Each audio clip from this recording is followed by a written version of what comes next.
Alright guys, it is Iron Banner. Oh, it's a lovely day here in the tower, and let's go see what Lord Saladin has brought us. We have the Cloak for Hunters Intellect Discipline roll this week. The Cloak again for PlayStation users with the same roll.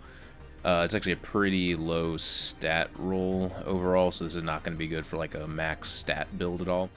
The Iron Companion Mask with Intellect and Strength for Hunters, and same stats over here on the PlayStation exclusive one. For the Titan Armor, we have the class item Intellect and Strength roll, not that high of a roll on it though.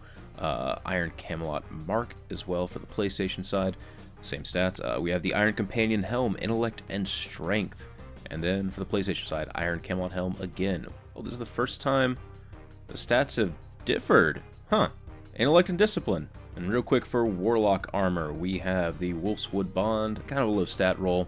Intellect Discipline again on the PlayStation side. We have Intellect and Strength for the normal helm.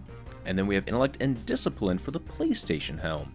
Alright, what we really want to talk about are the weapons. The machine gun, I don't believe, has actually changed the roll since it's, the first time that we've ever gotten it. We have Accurized Ballistics, Smart Drift Control to up the stability, but you lose out on some range and impact, and then Field Choke as well. Spray and Play to increase the reload when the magazine is empty. We do have Fitted Stock, and we have Hand-Laid Stock and Reinforced Barrel.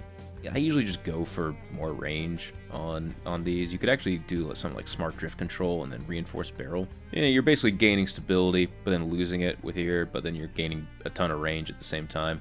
That's a neat little combo that you can do if you want to. The final perk on here, Crowd Control, kills the weapon, grant bonus damage for a short time. That does up the damage by a pretty significant amount. If you haven't gotten it already, might as well pick it up. Although, what I really wanted to see this week, I heard this was really good, and wow, yeah, Red.OAS, one of my favorite sites, it's just really easy to shoot with. We have Crowd Control. That is fantastic on this particular archetype of scout rifle, because it gives it, I think, just large enough of a damage boost that it can turn into like a two-shot in PvP. I might be mistaken on that. In PvE, it makes for an absolutely stellar weapon. We have Perfect Balance. Perfect Balance is fantastic. Or if you want to get even more stability, you can get Brace Frame, but it does reduce the magazine size. Play around with it. If you're good with Perfect Balance, you don't need to use Brace Frame. If you feel like you need more stability, go for it. Custom Optics. Yeah, moving on. We have Hidden Hand. This weapon gains better target acquisition. You really need to land your headshots, and this helps you out just a little bit more for PvP. This particular archetype I believe it has one of the fastest time to kills among any scout rifle if you land all three shots as headshots. If you miss one, then it turns into one of the slowest. So big risk, but big reward at the same time. This is definitely worth the grind in Iron Banner this week.